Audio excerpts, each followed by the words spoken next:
Oke, yang selanjutnya setelah tadi kita membahas mengenai proses penalaran deduktif, kita beralih ke proses penalaran induktif.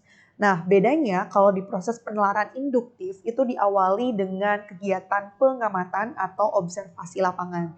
Di proses penelitian induktif ini, kalian akan mengamati gejala-gejala sosial yang dari sifatnya tuh khusus dari berbagai tempat, kemudian nanti kalian akan mengambil pola atau gambaran umum.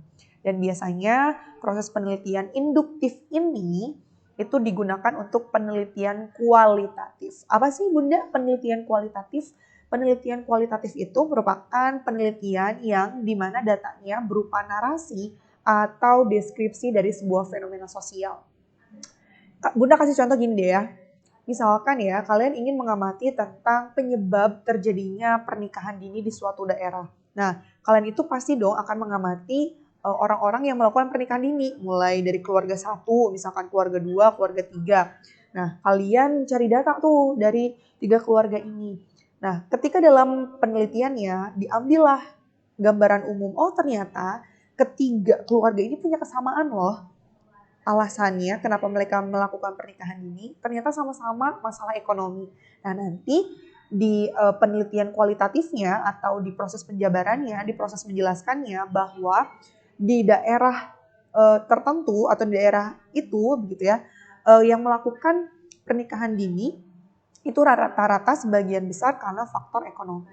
Jadi kalau dijelaskan secara rinci begitu ya, tahapan dalam proses penelitian induktif yang pertama adalah pengamatan, kemudian yang kedua adalah mencari pola dari objek yang kita amati. Mencari pola itu mencari ada nggak sih kesamaannya, apa sih umumnya atau rata-ratanya mereka itu fenomenanya gara-gara apa sih atau dampaknya apa sih gitu.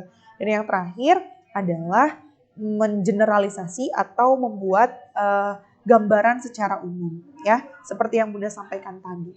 Jadi kalau mau secara ringkasnya, kalau penelitian atau proses penelitian menggunakan proses penalaran induktif, itu yang pertama diawali dengan pengamatan, kemudian menghubungkan data-data dari gejala-gejala sosial yang ada di masyarakat, kemudian setelah itu diambil polanya, diambil gambaran umumnya, dan dijelaskan dalam bentuk narasi atau cerita. Begitu ya. Bun masih kurang ngerti nih, yuk kita sama-sama bahas lewat fenomena sosial yang terjadi di masyarakat. Seperti tadi nih contohnya. Kalian pengen tahu nih, apa sih sebenarnya penyebab yang terjadi di keluarga yang melakukan pernikahan dini? Apa sih penyebabnya gitu? Kok bisa-bisanya sih mereka melakukan pernikahan di usia mereka yang masih dini, masih kecil begitu ya kasarnya. Karena di suatu daerah tersebut ternyata banyak banget tuh yang ngelakuin pernikahan dini. Akhirnya kalian mencari data tuh untuk tahu penyebabnya. Kalian wawancara sama keluarga 1, keluarga 2, keluarga 3. Bunda yakin antara keluarga 1, 2, dan 3 pasti memiliki kesamaan data penyebabnya apa. Nah, ketika kalian sudah menarik datanya, kalian tuh dikumpulin begitu ya. Oh, ternyata mereka punya kesamaan nih. Ternyata kebanyakan dari keluarga yang melakukan pernikahan ini tuh gara-gara masalah ekonomi mereka begitu. Mereka untuk sekolah gak mampu biayanya. Akhirnya mereka memutuskan untuk pernikahan dini. Nah, setelah itu setelah kalian mengamati kemudian juga cari polanya, kalian ambil tuh gambaran umumnya. Oh, ternyata di daerah tersebut kenapa banyak yang melakukan pernikahan dini? Karena sebagian besar keluarga-keluarga yang melakukan pernikahan dini itu karena masalah ekonomi, ya. Kalian bisa ngambil kesimpulan secara umumnya dari mana? Dari pola yang sudah kalian dapatkan dari wawancara keluarga 1, 2, dan 3. Begitu.